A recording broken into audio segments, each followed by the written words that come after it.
মাস। এই মাস যে ব্যক্তি পাওয়ার পরে যে ব্যক্তি রোজা রাখলো না, ইবাদত করলো না, আমল করলো না, ওই ব্যক্তি ধ্বংস হয়ে যায়। একটি ছোট একটি ঘটনা বলছে, আপনার কি কিছু সাহাবা নিয়ে আপনার কি মসজিদের ভিতরে বসে আছে। ওই সময় রাসূল পাক সাল্লাল্লাহু আলাইহি ওয়াসাল্লাম হাজির হন। হাজির হওয়ার পরে রাসূল পাক সাল্লাল্লাহু আলাইহি ওয়াসাল্লাম মেম্বারে যখন চাপলেন, প্রথম ধাপিতে যখন চাপলেন, প্রথম সিটে যখন চাপলেন, রাসূলুল্লাহ আমিন বললেন। দ্বিতীয় ধাপিতে যখন চাপলেন, রাসূলুল্লাহ আবার আমিন বললেন। তৃতীয় ধাপিতে যখন আবার চাপলেন, তৃতীয় আপনার কি রাসূলুল্লাহ আমিন বললেন। যখন আপনার কি মেম্বার থেকে নামার পরে আপনার কি সাহাবারা জিজ্ঞাসা করে, ইয়া রাসূলুল্লাহ, ইয়া হাবিবাল্লাহ, আপনার জবানে আপনার মুখে এমন লাফজ আমরা কোনদিন শুনিনি, ইয়া রাসূলুল্লাহ, আপনি এমন কথা কেন বললেন?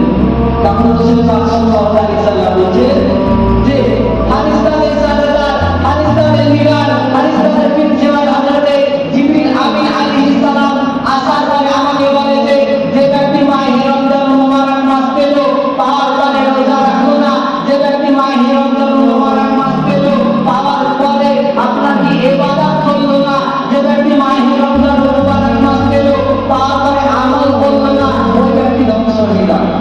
ওই ব্যক্তি ধ্বংস হয়ে যায়। হযরত জিবরিল আমিন আলাইহিস সালাম রাসূলুল্লাহকে বলে, আর রাসূলুল্লাহ আমিন বলে।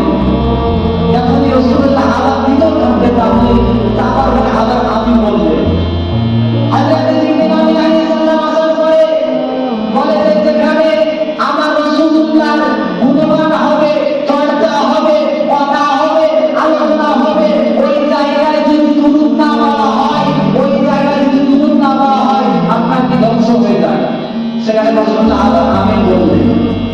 তৃতীয় ধাপে যখন চাপলেন, তৃতীয় সিঁড়িতে যখন চাপলেন, তখন আপনার কি রাসূলুল্লাহ আমিন বললেন। হযরত জিবরিল আমিন আলাইহিস সালাম আসার পরে বলে যে ব্যক্তি পিতা মাতা পাওয়ার পরেও খিদমত করলো না, ওই ব্যক্তি ধ্বংস হয়ে যায়। রাসূলুল্লাহ কি বলেন? আমিন। তাহলে বোঝা গেল যে ব্যক্তি রোজা পেয়ে রোজা আপনার কি আমল করলো না এবং রোজা রাখলো না এবং ইবাদত করলো না, ওই ব্যক্তি ধ্বংস হয়ে যায়। রাব্বুন নাসিহান কিতাবের মধ্যে বর্ণনা করা হয়েছে। যাই হোক, এখান থেকে বক্তব্য বললাম। ওয়া আলাইহি ওয়া সাল্লাম।